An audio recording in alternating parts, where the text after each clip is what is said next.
This is episode 84 of the Wilderness Locals podcast. On this episode, Wacedog and I are back in action. We catch up, answer some questions, and, basically solve the world's most dire problems. This podcast is brought to you by Kifaru International. Kifaru makes the toughest gear on the planet and is backed by the best warranty and customer support in the industry. We were customers long before they ever helped us out on the pod, and I don't know, man. They're just the best packs and great people, and you won't be disappointed.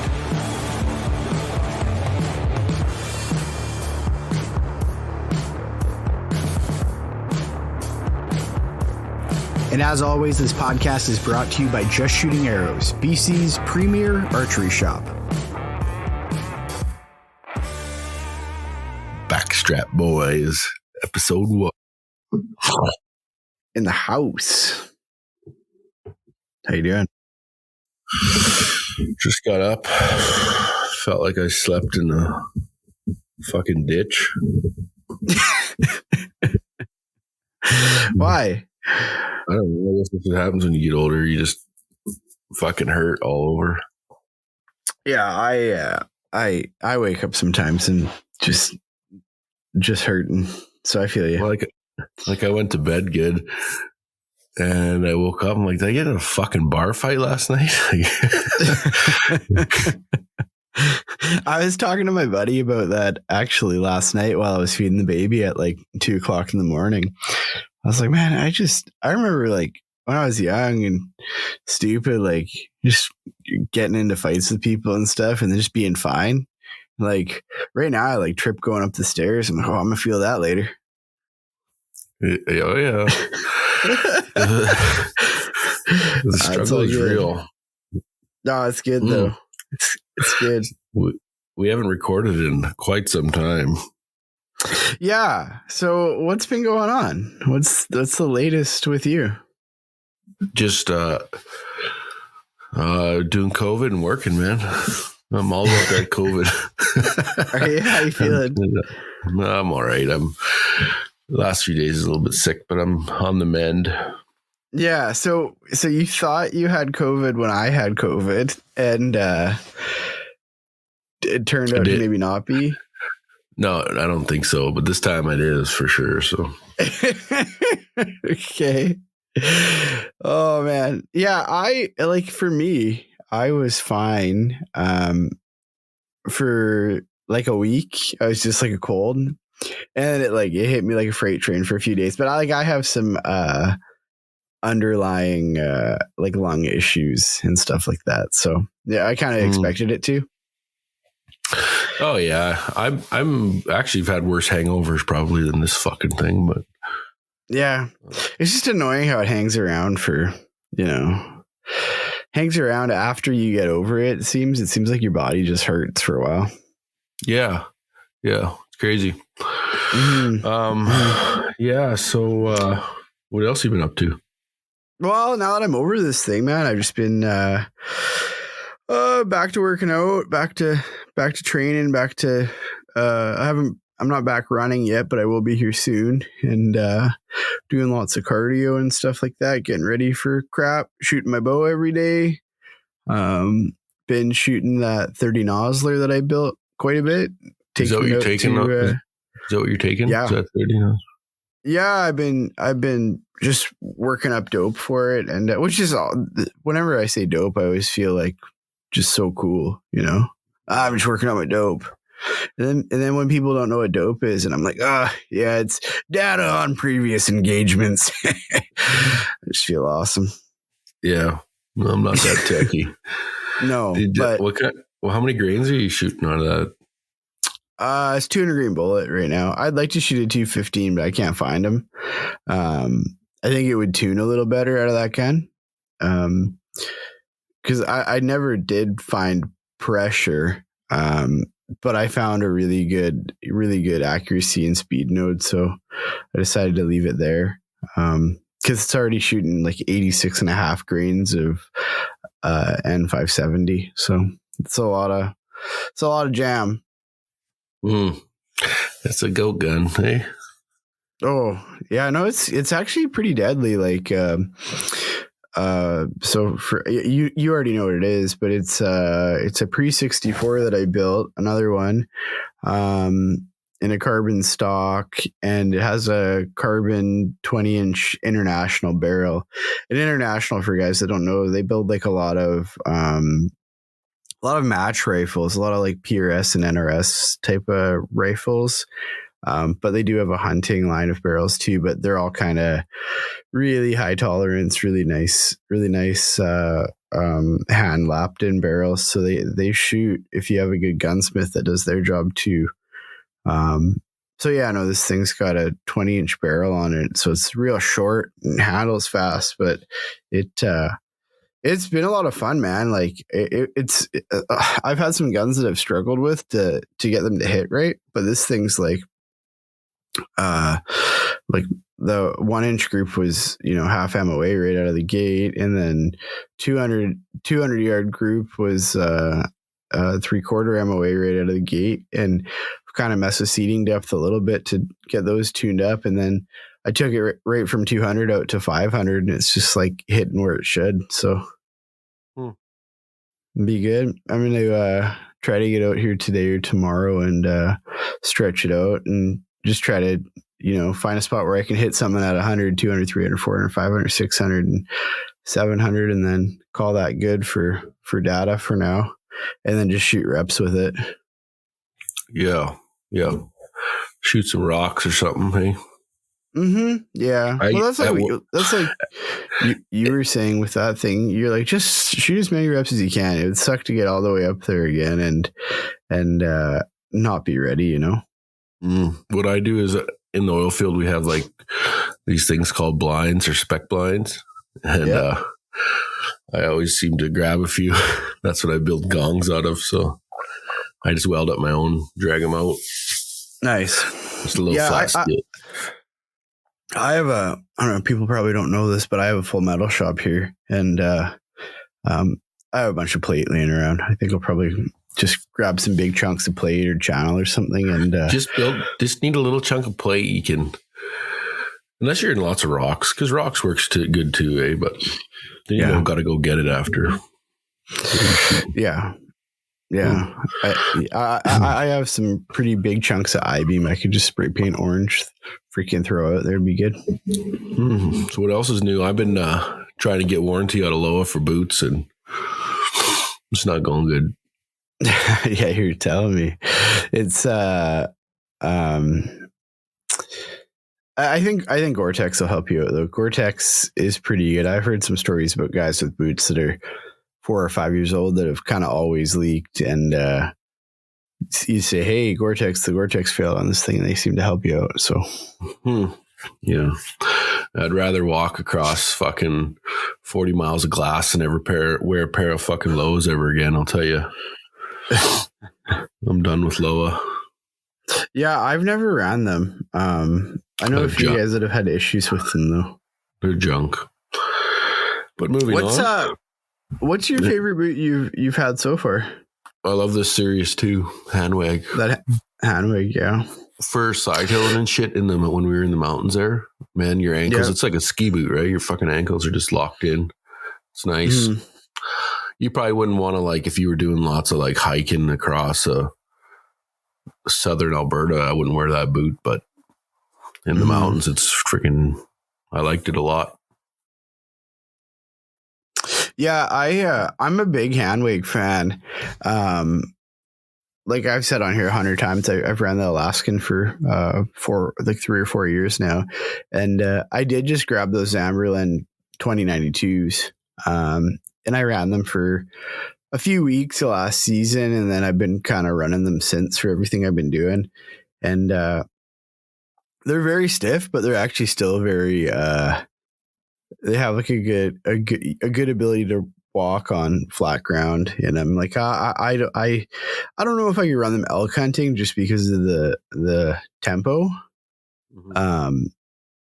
but like I think I could probably run them like where I hunt blacktails, like where it's steep. They're like a really good fit. Like I took them back there into the cliffs, and they did well. So what boot does Ronnie use?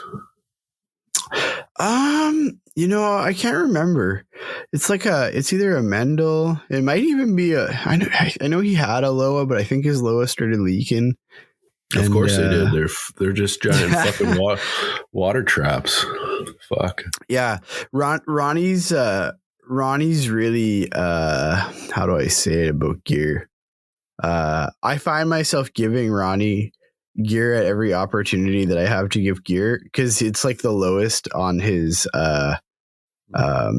list of priorities, right? He's like optics and then being in the field. That's like all he cares about, He would literally wear a knapsack and like a JanSport bag and a pair of sweatpants if that's all he had, He wouldn't care. He would just go. There's way too many people out there that get hung up on gear, and then they spend they'll get 3 bows built in a year, and then they don't have any money to go on a trip or do something. I don't have any pants. Spend your money on an adventure. Not bows. Yeah, I look around the podcast studio here is like I don't know, it's like a 8-foot long table, but it's just it's covered in archery stuff right now. And then all around me, all over the place, there's piles of freaking Sitka and Swazi and all kinds of crap. All of my gear is just spread everywhere right now because I haven't done the yearly reconsolidation after all of my trips yet. I've just sort of been dumping it in those black totes. I gotta organize it, but I feel very lucky for the amount of good wicked gear we have. So I have no excuse to not be comfortable in the field. Oh yeah, I mean, I love good gear. Don't get me wrong, but also if you needed $1,500 for a plane ticket, you should spend it on that. Yeah, for sure. I think there's I think it's really easy to start buying redundant pieces that you don't need. With gear, I think you work from the bottom up. The most important thing for me, I think, is boots, right? If your feet don't work, you're pretty screwed. How stiff are them Zamberlins you're running? A 3 or what? Oh no, they're stiff. They're about as stiff as I think. Oh yeah, but I have a jacked foot though that doesn't really bend past past that kind of ball of your foot.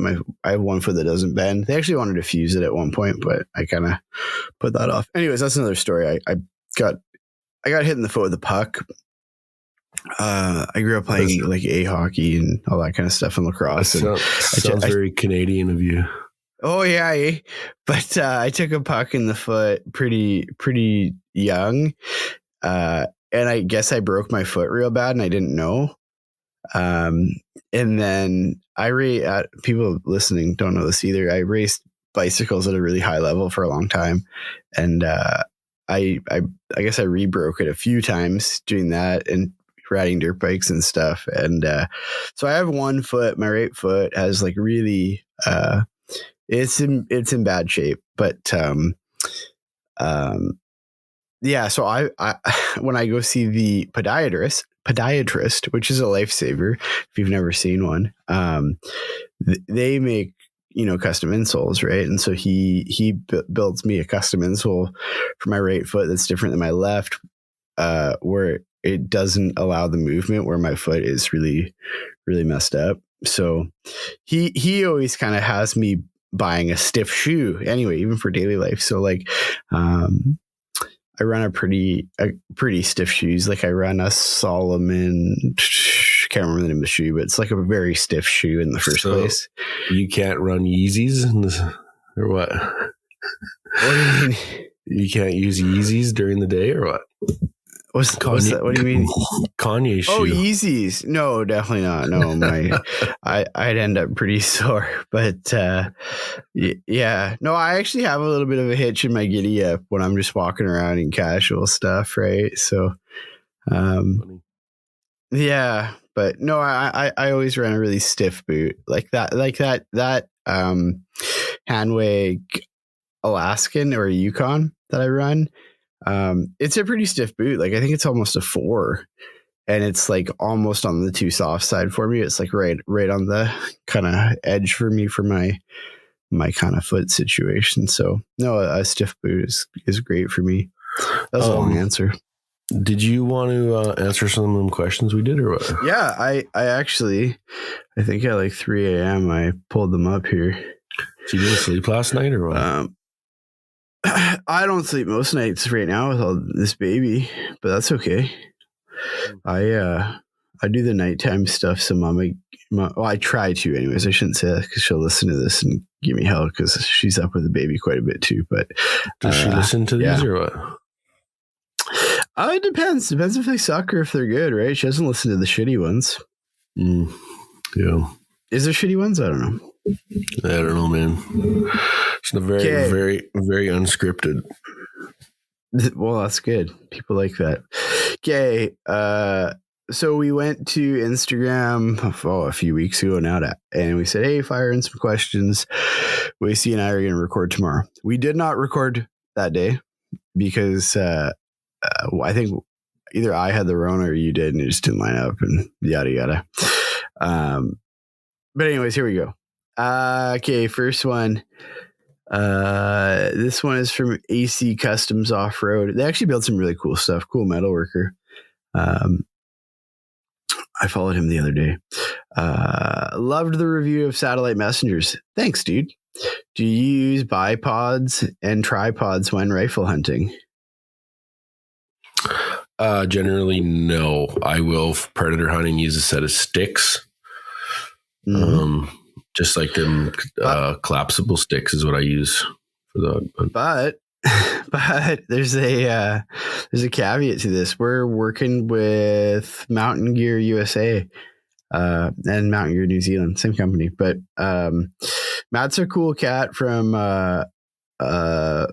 New Zealand, and he is sending us some bipods and some pick rails and his new mountain stick.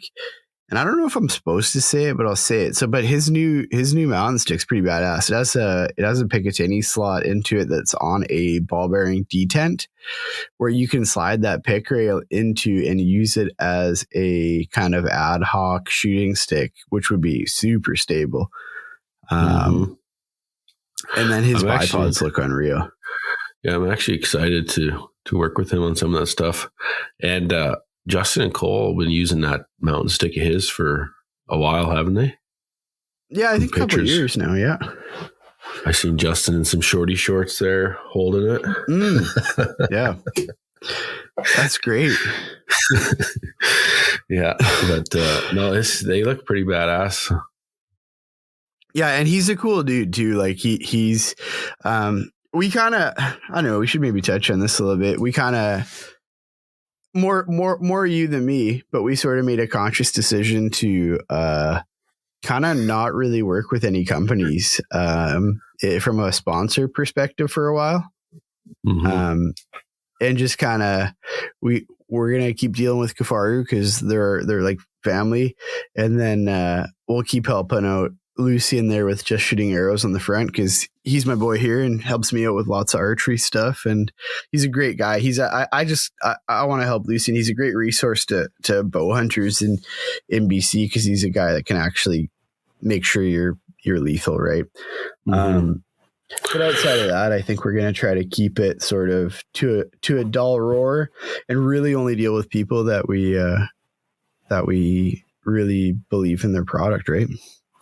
Yeah, that was one of the biggest things for me, right? I didn't want to take on some companies and just for money, and then not like their products and not believe in it, right? So that's why we've actually said no to a lot of stuff. So, we don't want to jump in with a whole bunch of people is all, right? Yeah. Simple enough. Yeah. Okay. Next one on here. A guy wants us to have howl.org on. You bet. I actually had it booked the other morning. And it didn't work out that morning. Yeah, like the past couple of weeks have just been insanity here. But yeah, no, Charles is deadly. I think he just did Kafaru cast. I think it was yesterday or the day before. But who is this? So the Instagram is howl_.org, and it's a really cool idea, and it's something that I've been looking for a long time. Basically, what he does is he compiles all of the hunting kind of efforts for conservation that need kind of action now, right? So if you go, I'll just tell you about this thing right now. So if you go to howlforwildlife.org and you sign up, it's free to sign up. And what it is a lot of powerful, I'm reading off his website right now. It's a lot of powerful one-click petitions and calls to decision makers, right? So what he's trying to do is he's trying to build like a built-in thing, because every time you open up Instagram, there's a new thing like, hey, sign this, sign that, sign this, sign that, and a lot of it is not ever going to get traction because it's just too unorganized, right? So he's putting it all in one place for you, and basically great idea. Yeah, and he just drops you an email, right? And so he'll drop an email here and there, and it's awesome. Yeah, definitely, we can support that 100%. Yeah, great dude, great effort. Super cool.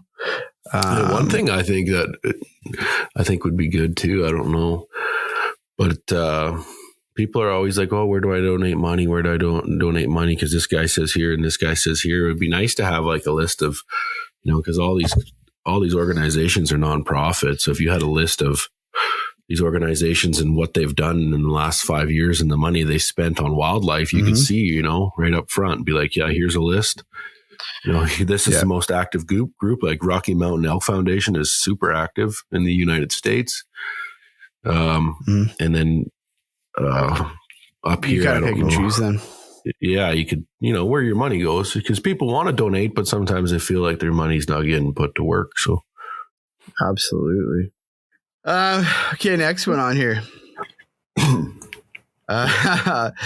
Sean sent a bunch on here. I'm gonna we're gonna get Sean on. That'd be good. If you had to describe each other as say again. No, go ahead. Keep going. If you had to describe each other as a famous podcaster, who would it be? Oh, fuck. Who's a famous podcaster? I don't know. Yeah, I don't know. I feel like Wacey would be the Theo Vaughn of the hunting world, though. Just like that. deadly one-liners with that twang. Right. That's my thing. Yeah. I'd probably be somebody annoying. Yeah. I don't know. I honestly don't listen to many podcasts anymore. Hardly any. Yeah, the far I listen to, and man, I don't know. It just seems like I don't have much time. Yeah, I don't have a ton of time right now too. I listen to Kafarucast. I listen to Rogan. Some of the app here. I listen to Avery Adventures, Deadly podcast. Whenever you post them. I'll have to check it out. Yeah, it's a good podcast. I naturally listen to Talk is Sheep. I enjoy some of the Meat Eater podcasts. Some I'm just whatever, don't interest me, but some are really cool. I like all the ones when he has scientists on and stuff, paleontologists and all that kind of stuff. Blood Origins, a lot of them are cool. A lot of them I get bored of. Modern Day Sniper's dope. I think Kaylin's going to do a podcast here soon. Yeah, I haven't even heard of a lot of these. Yeah, you're welcome. Oh, thanks. Yeah, you're just steady, gritty podcast, hey? Oh, just Gritty, man, all the time. Is he still around? Is Gritty still doing shit? Must be. Yep. I joked. I called Gritty shitty on my Instagram story. I was joking. I don't care what the guy does. It doesn't matter to me.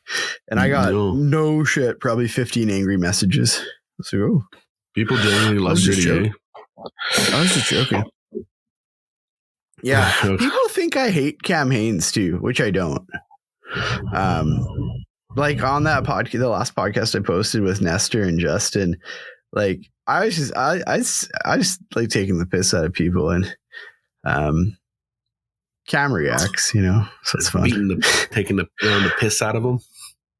Absolutely. But no, I think Cam's a good cat, and he's been really active on the conservation front lately, and I have a lot of respect for him, and there you go. Yeah. Okay. Here we go. Is it better to go lightweight or comfort on a backpack hunt over 5 days? Man, that's a tough one. I don't know. I don't think it's tough. I think the answer is easy. You just gonna be comfort or what? No, there's just, if it's in your bag, you need it.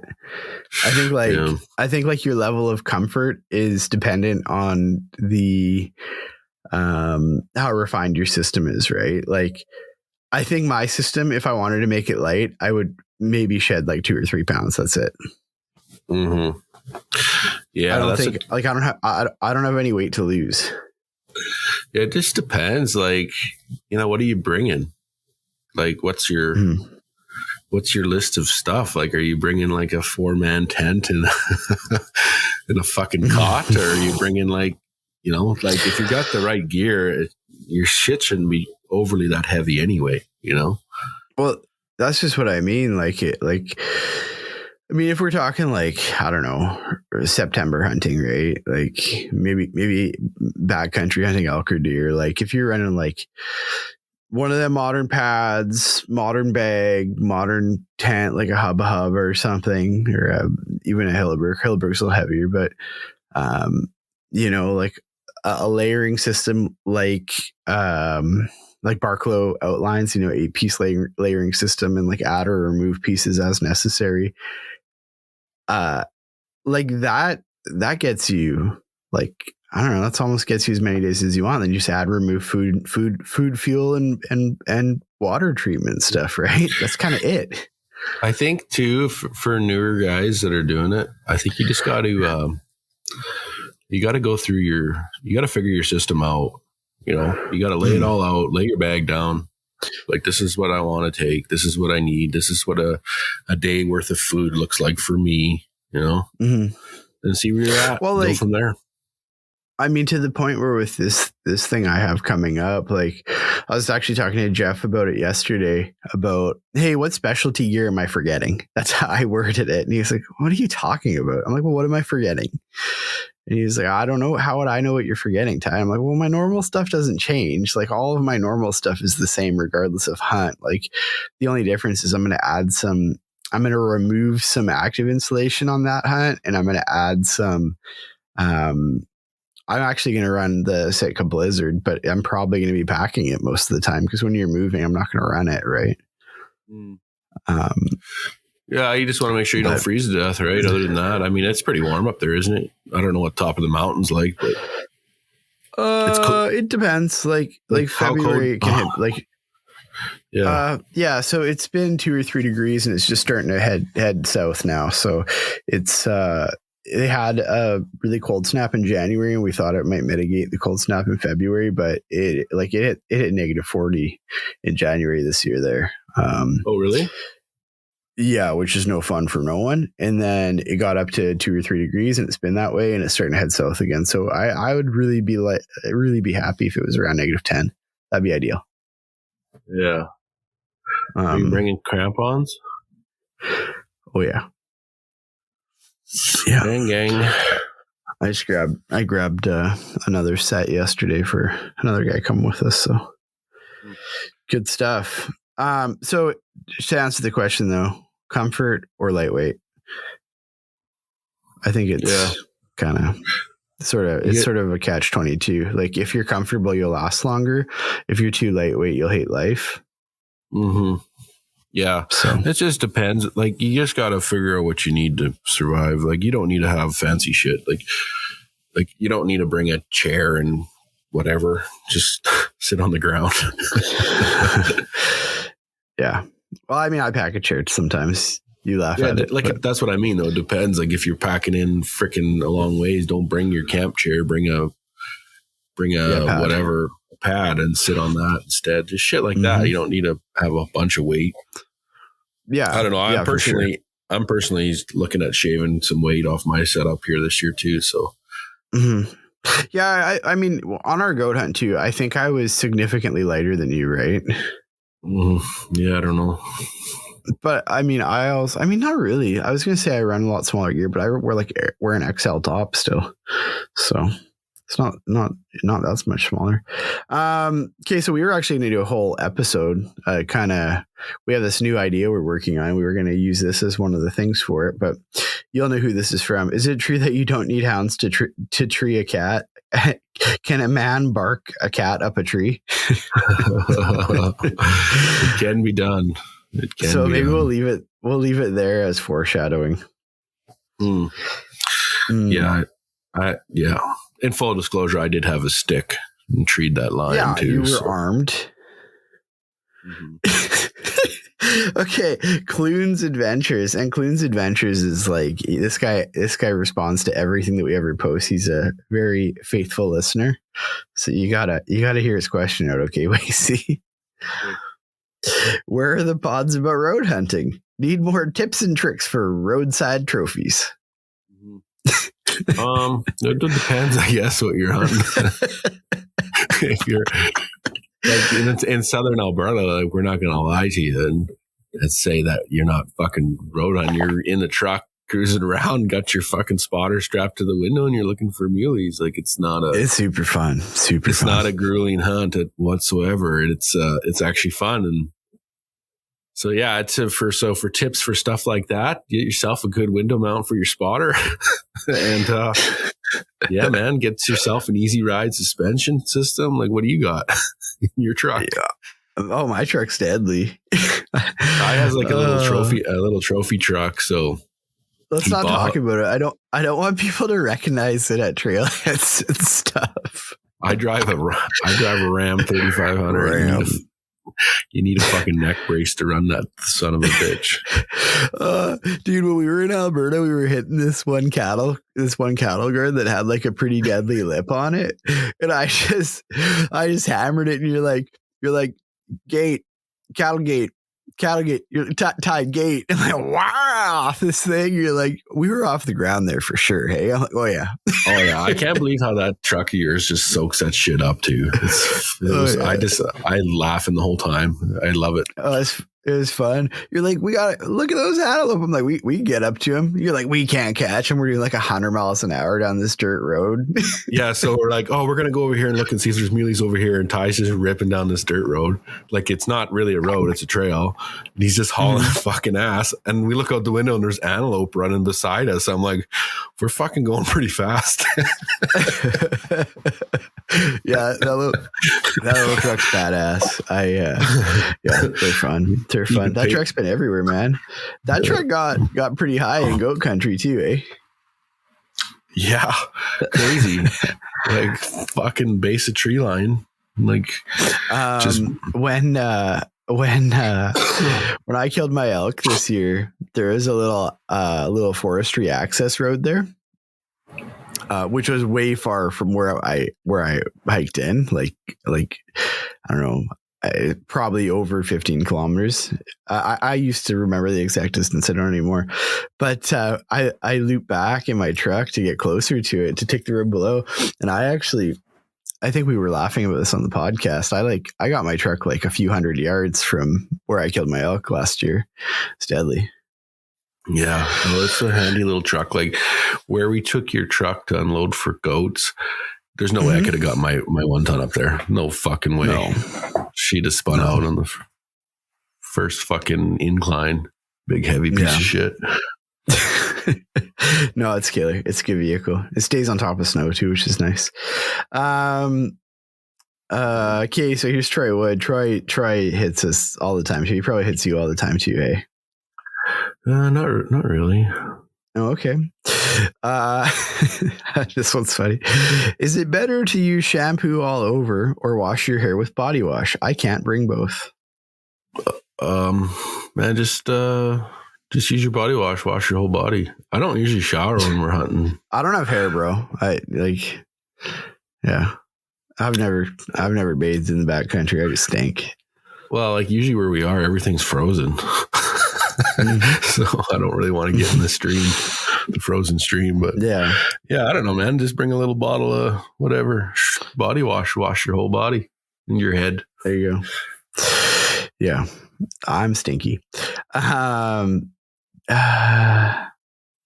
you give a reminder to the hunting? Oh yeah, they're over. Sorry, bro. That ended yesterday. NBC. There's an opportunity to chime in on hunting rag proposals.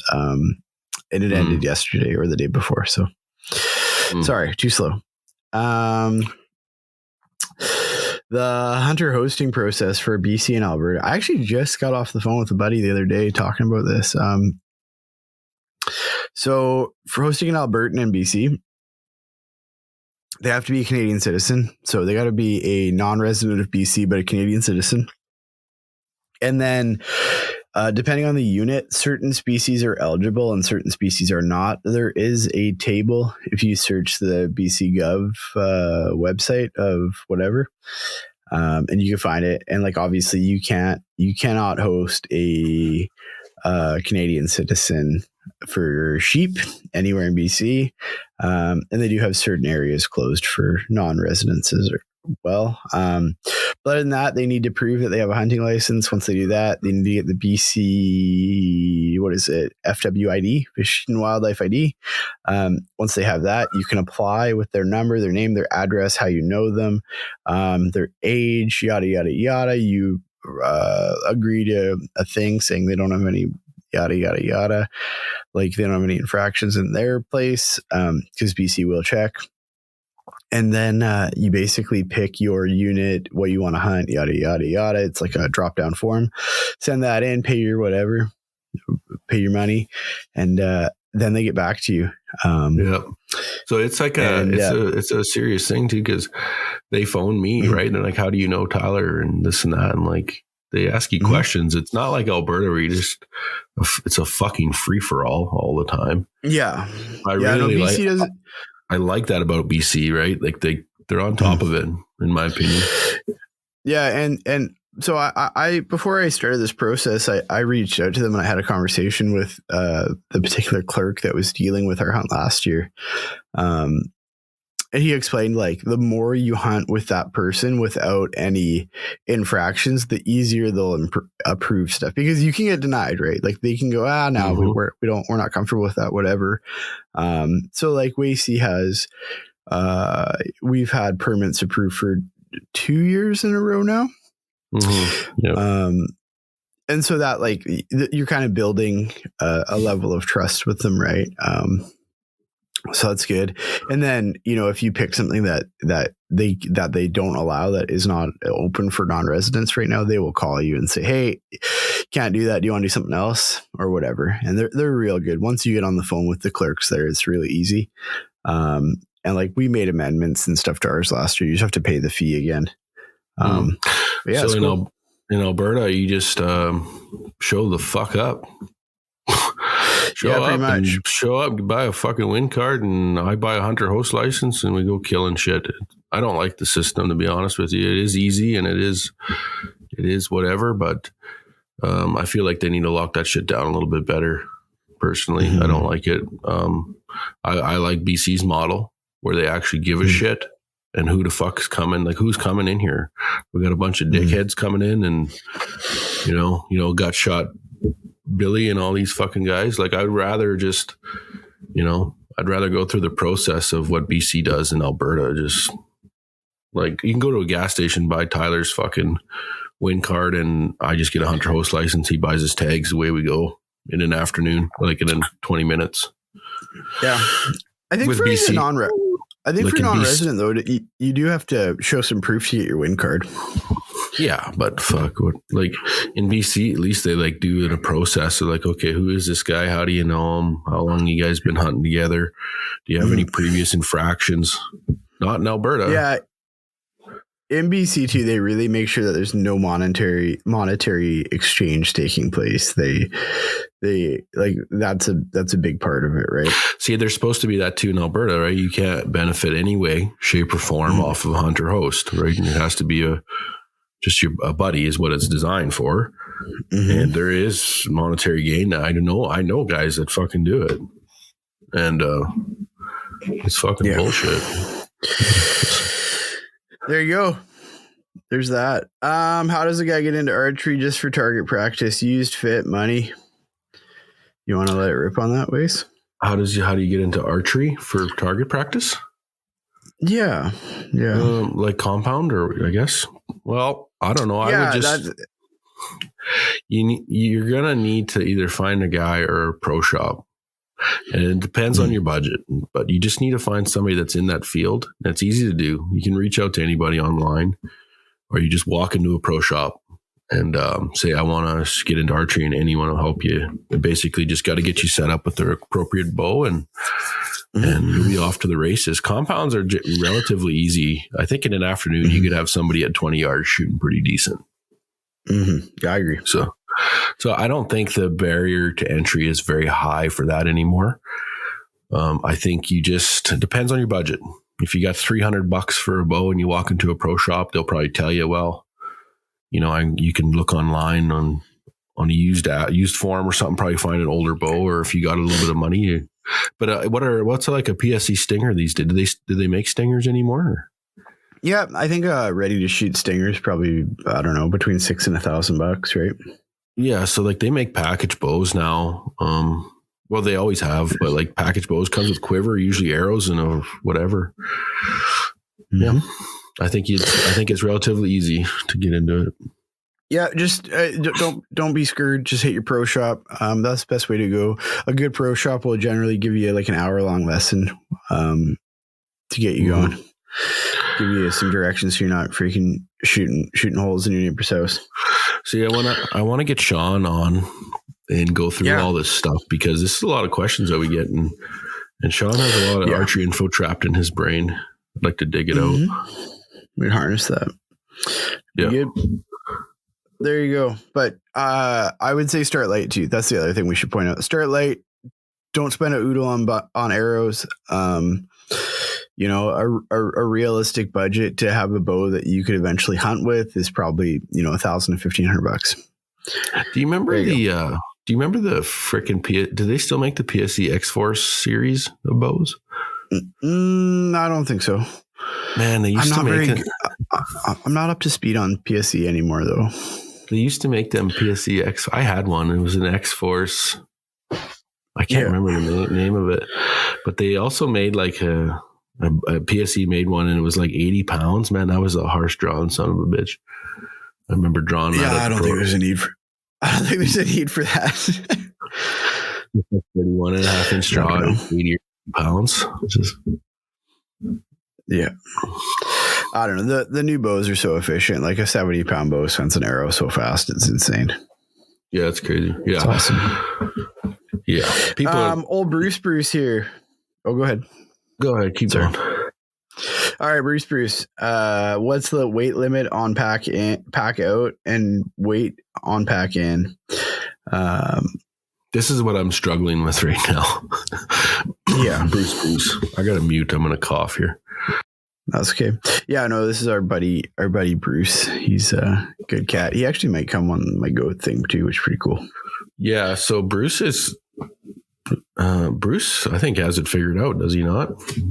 Yeah, I think Bruce probably has more experience than us in mountain hunting, right? I think Bruce told me he went in last year at 45 pounds or something. Yeah. Bruce got big set balls on him. It just like, so here's my thing though. Like if you're backpacking in, say you're going in 8-10K, and then that you're going to have to bring an animal out. Like how much shit do you want to bring? You know what I mean? Like you got to have a room, and you don't want to go in with 60 pounds and then 2 guys and then have to pack out a caribou. Like, fuck, you're going to be like 140 pounds coming out.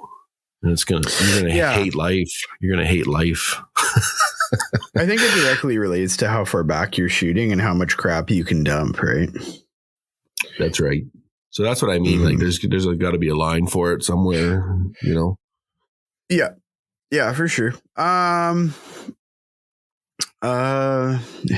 Very curious what Ty does / did for work. Thought on one episode he said he's never had a real job.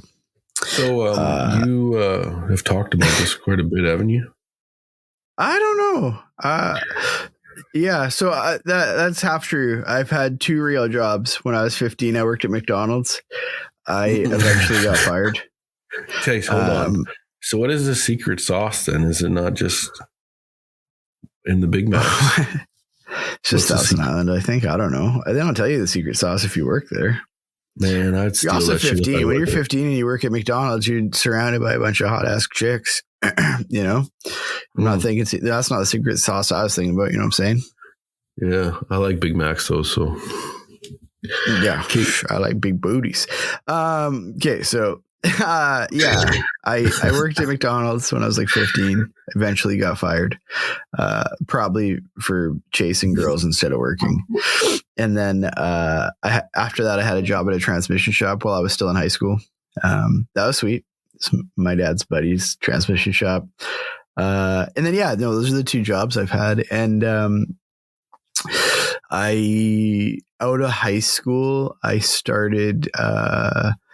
I went to school for programming and that kind of thing. And at the same time, I did a pre-apprenticeship for electrical in school. And then I ended up with an electrical ticket while I was going to school for programming all over the place. I went to school down in Texas, down in Utah.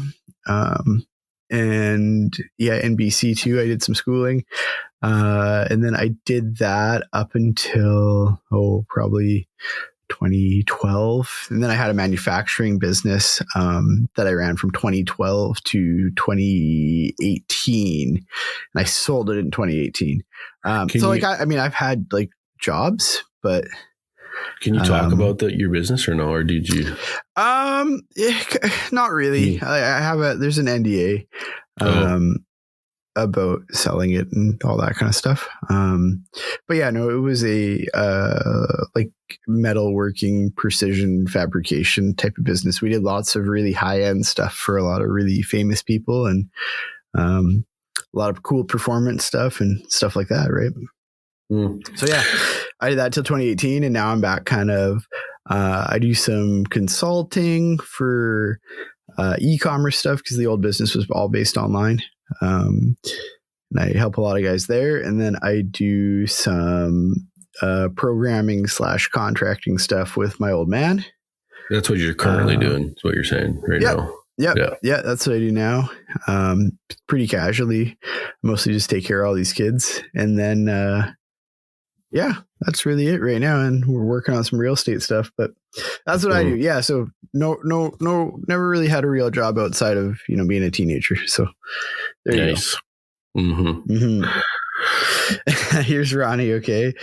On which day did you guys want to shoot your animals? Any day, Ronnie. Any day. Yeah. Let it rip. Then Ronnie asked, why is Ronnie so awesome and you guys suck? Fuck you, Ronnie. There you go.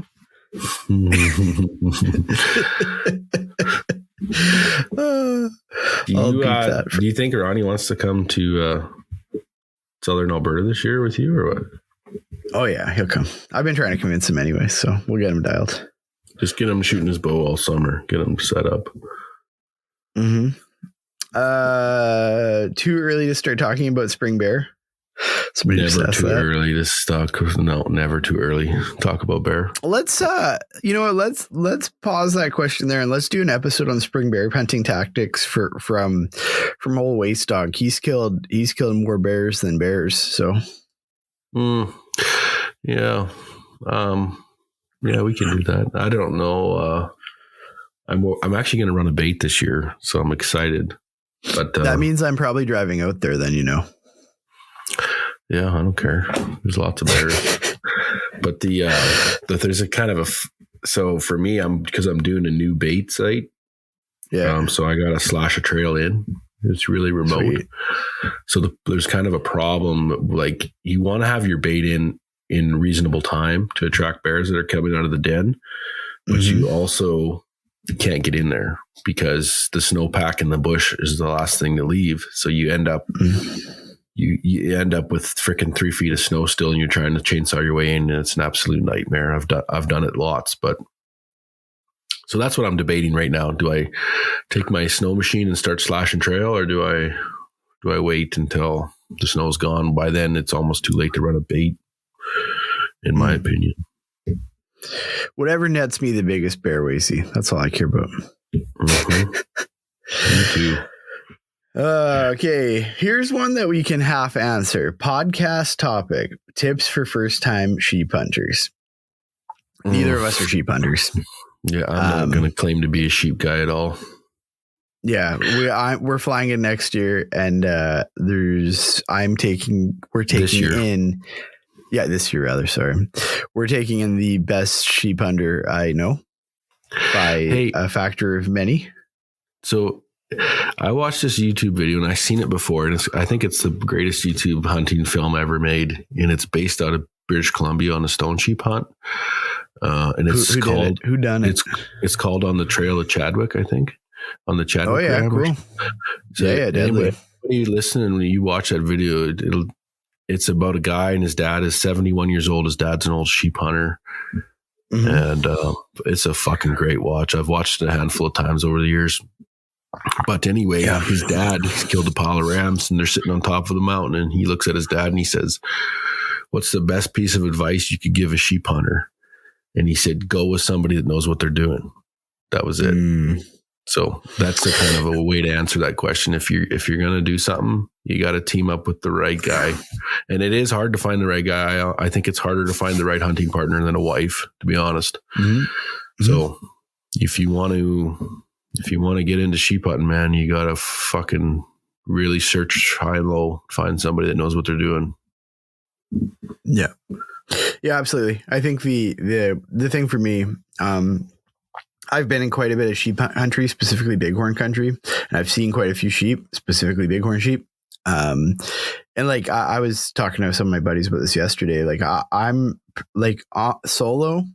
I'm not at the point in my sheep hunting evolution where I would think about chambering around and looking down the scope at one.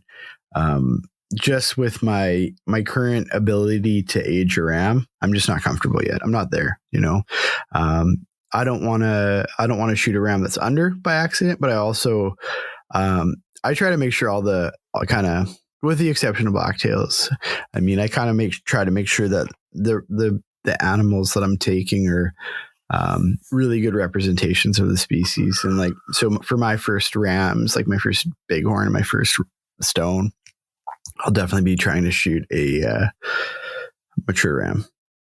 And I think with that, what I would say is to guys, before you get into sheep hunting, make sure you can age your ram.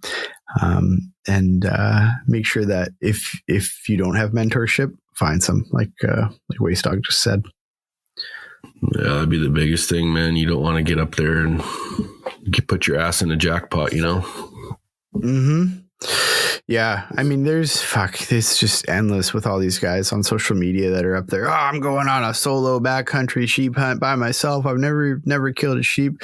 I mean, there's guys on social media right now that I don't even know if they kill mule deer on their own. And they're going on solo sheep hunts. It's just idiotic to me. And there'll always be a guy that'll mentor you, in my opinion. You just got to find him. You know what's funny about that, man, is like if a lot of it is just asking guys honestly and coming from it naturally, like being like, hey, like this is where I'm at in hunting. I'm really interested in this. How do you think I should get into it? And a lot of guys will give you the freaking straight goods. Like a guy that I'm helping, when I met him, he's like, oh, I want to go up north. And I was like, well, what have you done? He tells me what he's done. I'm like, well, you haven't done anything. You haven't even killed anything. Like, you're not ready. It's just the way it is, man. Like, you got to learn animal behavior. You got to work through it. You got to suffer. Like, you got to learn how to walk before you run, you know? And I think I think like with social media now, there's like this thing, you know, guys get online and they see freaking Aaron Snyder killing 138 animals a year, and they see Wacedog shooting freaking a 200-inch buck every year, and they see I was gonna say wrong, yeah. But you know what I'm saying. But like they see these guys, they see Dustin Rowe killing freaking world record sheep every year, and they're like, oh, that's what I'm gonna do. And you're like, well, you're gonna struggle to find a 2-point. That's what you're gonna do. And it's going to take you years to get there, right? And there's something beautiful about embracing the evolution of hunting. And this is another thing I want to. This is another thing I want to say. Did I cut you off there, or what? No, go ahead. So something I want to say is like, do you know how like Cole Hank and Justin, like they're sheep hunters, like they're fucking sheep hunters, like them guys, eat, breathe, they don't care sleep about nothing else. That's so. This is what I'm saying. Like they want to fucking kill sheep. So guess what they're doing? They're fucking sheep hunters. I wanted to be a fucking great whitetail hunter. So what did I do for a long time? I fucking just focused solely on whitetails. You can't, the other species will come, but you can't flip flop all the time as a new hunter and be like, oh, I'm gonna chase elk, and then I'm gonna go here, and I'm gonna go here, and I'm gonna go here, and you're just gonna end up overwhelming yourself, and it's just gonna be a giant fuck up. So you just need to, like, if you want to hunt sheep, and that's what you're gonna fucking do for a few years, you're gonna go learn sheep, and you're gonna go hunt sheep. To just to bounce all over, unless you've done it, it's tough, right? Like, it's tough to be a multi-species guy, you know? Yeah, I mean, I often say to guys, too, like, the first step is learning animal behavior before you do any of this stuff. Like, find what your local species is that you can hunt regularly, and you can go put, 30, 40, 50 days a year in the field, and just even look at them things, just find them, be able to find animals. When you can regularly find animals, okay, you're on the right track. That's how I feel about it anyways, I can take a guy like, so and here's another thing too. If you're a victim of your circumstances, so what do you got that's easily accessible to hunt, like I can take a guy like Sean O'Neill, Cole O'Neill, Jordan or Dane or any of these guys that I know in Alberta. Yeah. And I can go to Sean and be like, Sean, we're going to go kill elk. And he'd be like, yeah, we go in, well, we're going to kill elk. Like, I'm 100% confident in that guy. And then 3 days from then, I'll be like, Sean, we're going to hit the moose rut and kill moose. He'd be like, yeah, 100%. And I'm confident in him. I can do that with Sean through like elk, moose, sheep, all that shit. Cause he's been doing it forever. And he's always been like, well, he's focused on enough species long enough, So that's a long-winded answer to, if you want to hunt sheep, sheep. I think that's a really important answer, though, man. Like, it's really honest guys it's really important guys are honest with where they're at. And I mean, a guy could look at this kind of pessimistically and they say like, oh, Ty's saying that because he hasn't done that yet, like with the sheep hunting thing. It's like, I've had plenty of opportunity to go sheep hunting and turned it down. Just because it's one of those things that you don't want to do wrong. You don't want to make a mistake on a sheep and live with that regret for the rest of your life. Yes, sir. Okay, last one. And it's a funny one. It's the Liver King Natty. So this is lingo for natural or what? Natural muscle? Yeah, is he natural or is he on the gear? Is he on the sauce? I think he's juicing for real. That dude's juiced to the gills, man. Guys running around with the blood pressure through the roof, and I just don't get. I don't follow him, but I have looked at his stuff a little bit. It just perplexes me. He's like, I think I actually follow him. I'm going to simulate a hunt, and I'm going to simulate an unsuccessful hunt, so he won't eat for 48 hours. And then, I'm going to simulate a successful hunt. And he lays out like 4 beef tomahawk steaks and just fucking eats them all with 40 raw eggs. I'm like, what the fuck? Yeah. What kind of shit are people doing in this world, man? Why can't he wear a shirt? Oh, fuck if I know, man. Can he not find a shirt that fits him? I don't know. I'm going to send him a DM. I kind of don't give I actually not kind of. I don't give a fuck. I'm going to say, hi, Liver King. Can we donate you a t-shirt? Ask him to go pick one off the page. I'm going to say thanks. There you go. Can we donate you a t-shirt? Thanks. Like, I'm tired of seeing your nipples, dog. He does pop up on my feed a lot, but whatever. I don't give a fuck. Yeah. I mean, he's rocking like QU pants and stuff too. So I'm kind of over Instagram. I'm not going to lie to you. I don't know about you, but I'm so sick of there's a million hunting groups, man.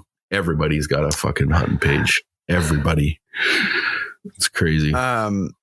Yeah, I mean, quite honestly, I don't do a ton of scrolling on Instagram anymore, but what I do is I do enjoy interacting with folks in that we deal with on the pod. Like this pod's going to be called the Backstrap Boys. Yeah, we're changing the name, Backstrap Boyzzz. No, because BOYZ. Just because Boyzzz. I think everybody's running out of original names. You sent me a list yesterday. I actually Can I read it? Yeah. Can I read it? Or no? Let's end on offending people. That'll be fun. So I hate Instagram, and I hate how everyone wants to become. I don't know what the hell are they trying to become? Cam Hanes. So they got these hunting pages and stuff, which is fine. They want to be influencers, right? Yes, everyone wants to be an influencer. So I was all these names crack me up. So I'm like, you know what? I'm going to start every time I see a goofy name, I'm going to write it down. So this is my list I got of hunting group names. So this one I thought was funny. Game of Inches TV. It's all about dicks. Yeah, that's the first thing that popped to mind. Perfect. Alpine Carnivore made me laugh. They must be unable to eat anything but meat while they're up high in the backcountry.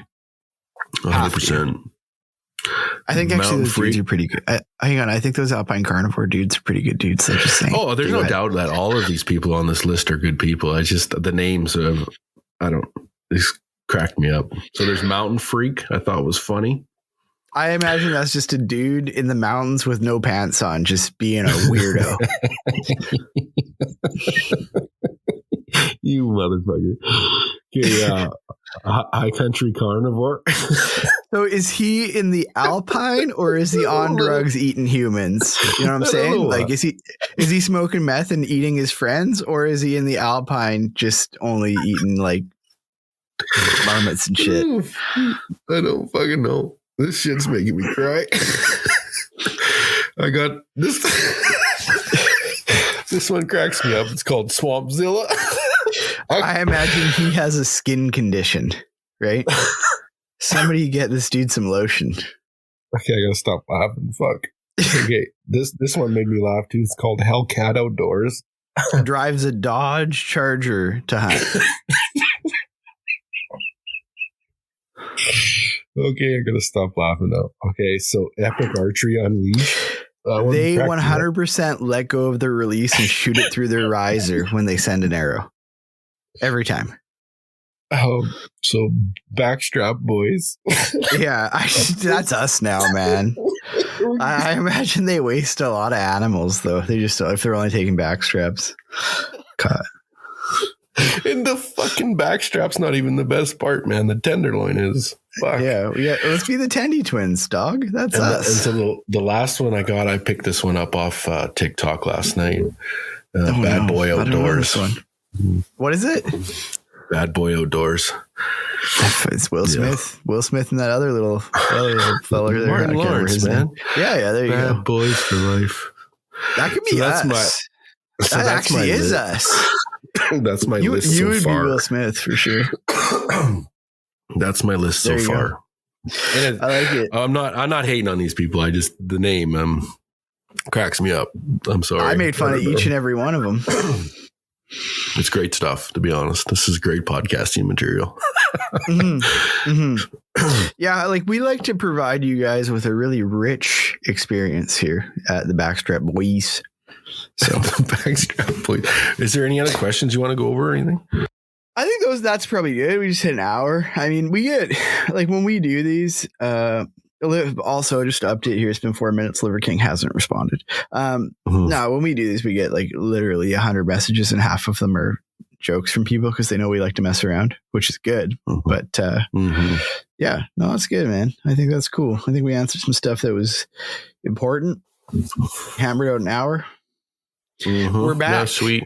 We're back. I'd like to do some more. I get I'm looking for horns and shit right now and doing stuff around home. So. But I'd like to crank out a few more. Oh, I'm shedicated, son.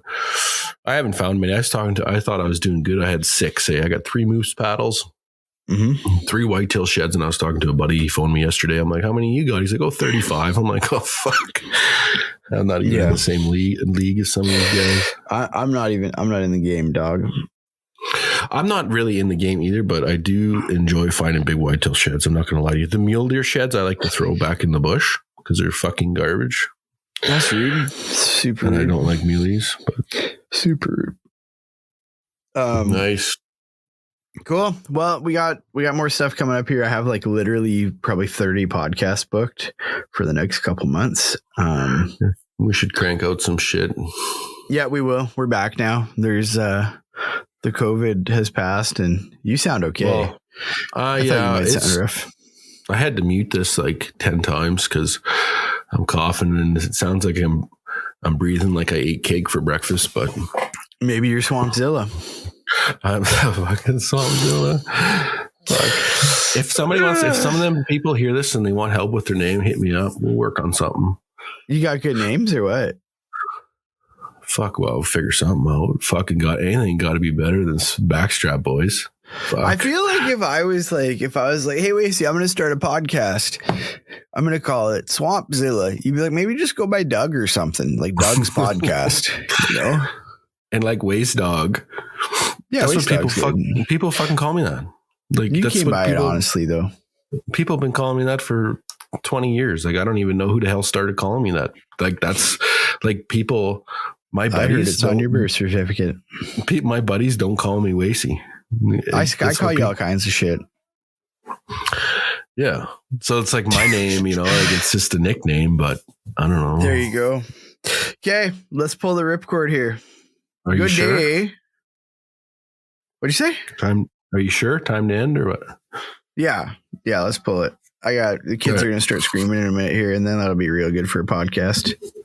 Okay, sounds good. That was a good one. I like that one. That was fun. I think I think so too. Later, bro. Yeah, see ya. Thanks for listening. If you enjoyed the podcast, please subscribe and leave us a review. You can follow us on Instagram at Wilderness Locals. If you want to support the podcast, please check out the gear, articles, and whatever else we're up to on the website at www.wildernesslocals.net.